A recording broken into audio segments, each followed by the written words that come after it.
नमस्कार, बंगाल तंत्र साधना में आप सभी का स्वागत है। आज मैं आपको एक परी की साधना देने वाला हूँ। इसका नाम है बेतुल परी। बहुत सारे लोगों ने लाइव में परी साधना देने बोले हैं कि जितने भी टाइप के परियाँ हैं उसकी साधना दी जाए, तो नए नए साधना में लाऊंगा परी साधना में, क्योंकि परी साधना का कोई ज़्यादातर साइड इफ़ेक्ट नहीं होता है। ठीक है, क्योंकि जितने भी साधना में परी साधना दिया हूँ उसमें 90% पॉजिटिव साधना है। तो इसमें से एक है बेतुल परी, और इसका जो साधना है वो सात्विक है, और ये जो मंत्र है वो साबर मंत्र है। इसीलिए जो है इसका जो सिद्धि है वो आपको 5 दिन के अंदर मिलती है। और साथ ही में जो है इसमें आपको जो है वैसे कोई ज़्यादा कुछ नियम की तामझाम नहीं है कि बहुत कुछ करना है, हाँ, यंत्र बनाना है, ऐसा कुछ नहीं है। साधना बहुत ही आसान है और बहुत आसानी से आप लोग कर सकते हैं। नया साधक भी कर सकता है। बस शर्त यही है, अगर नया साधक कर रहे हैं तो गुरु मंत्र को दीक्षित मतलब गुरु मंत्र का साधना करके फिर ही करिए, ठीक है, वरना ना करें, यही बोलूँगा मैं। और ये साधना जो है इसको आप कर सकते हैं कोई भी अमावस्या के दिन, ठीक है। अमावस्या के दिन ये एक साधना आप करना है। ये साधना का फ़ायदा कुछ बता देता हूँ मैं। अगर ये आप साधना करते हैं तो इसमें क्या क्या फ़ायदा होंगे।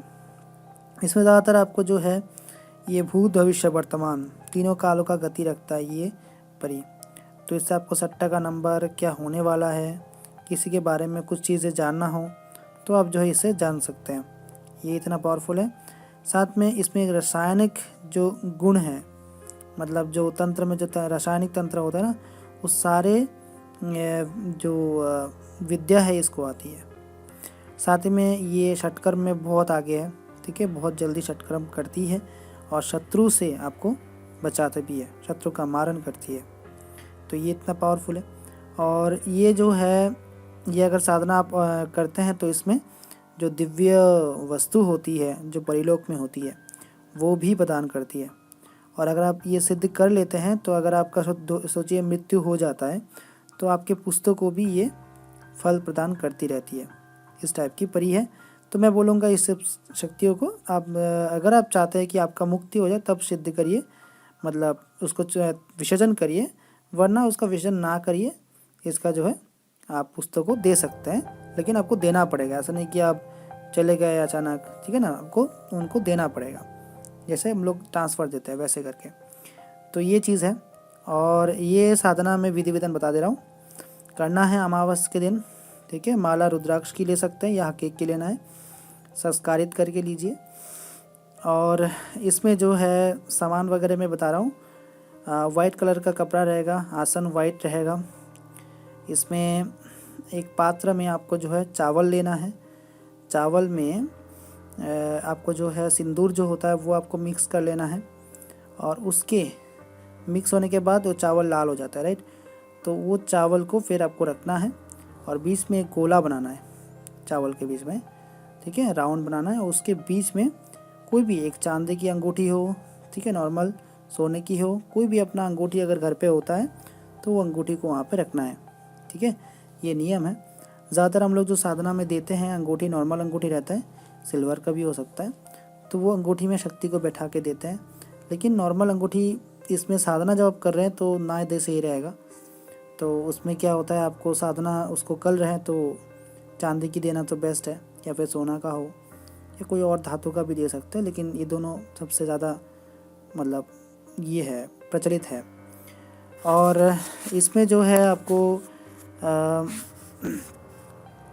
घी का दिया, 5 घी का दिया लगेगा, ठीक है, इसके सामने देना पड़ेगा।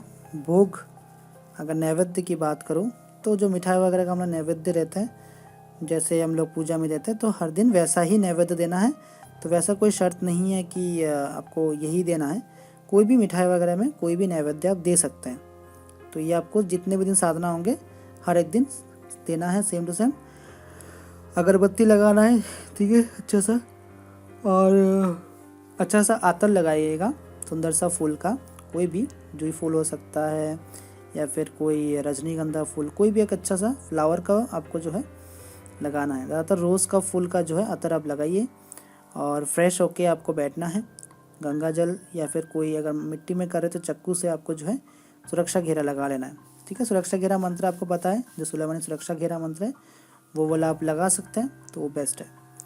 उसके बाद इस मंत्र का जो है आपको 11 माला जाप करना है, ठीक है। मंत्र मैं बताऊंगा आपको, और जैसे ही आप 11 दिन, ये 5 दिन का साधना कंप्लीट करते हैं, तो ये शक्ति आपके सामने खड़ी हो जाती है और आपको पूछते हैं कि आपको क्या चाहिए।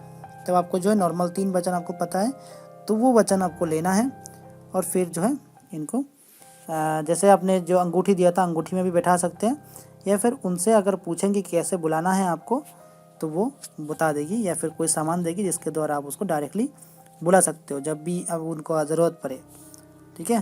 क्योंकि ज़्यादातर साधना में हम लोग मंत्र के द्वारा ही आह्वान करते हैं, लेकिन कुछ लोग होते हैं कि मंत्र भूल जाते हैं, कोई और इशू भी होता है, तो उसके लिए कोई भी अंगूठी के द्वारा भी उनको बुला सकते हो, कोई इशू नहीं है। तो यहाँ पे जो मंत्र है, मंत्र बता रहा हूँ मैं। ओम क्लीम जगमोहन सुन मोरी वाणी दाई कोस आगे प्रहुर मनीषिन्हा जागे अनुष्ठ लोकाय जागे बेतुल परी जो ना जागे तो 68 कुर्सी 3 पुराण, ठीक है। मंत्र फिर से बता रहा हूँ मैं आपको। ओम क्लीम जगमोहन सुन मोरी बानी दाई कोस आगे प्रहुर मनीषिना जागे अनुष्ठ लोकाय जागे बेतुल परी जो ना जागे तो 68 कुर्सी 3 पुराण, ठीक है। मंत्र मैं डाल दूंगा, आप देख लेना। मंत्र सबसे मतलब पावरफुल है क्योंकि साबर मंत्र है, और इसको कोशिश करना याद करके करने की, क्योंकि देखो साधना में देख के जो है आप मंत्र को करते हैं तो वो सिद्धि होने का चांस कम रहता है उसमें, ठीक है। जो सुरक्षा घेरा मंत्र है उसको भी आप जो है याद कर लीजिए और इसको भी कर लीजिए, सबसे बेस्ट रहता है। और जो लास्ट के दिन आपको क्या करना है, जब शक्ति सामने आए तो आपको वचन लेके सिद्ध करना है, और आगे जो है कभी भी नेगेटिव कार्य मत कराइएगा ये साधना से, इसका ध्यान रखिएगा। तो ये था बेतुल परी साधना, आगे और भी साधनाएं आएंगी, तब तक अपना ख्याल रखिए। जय मां काली।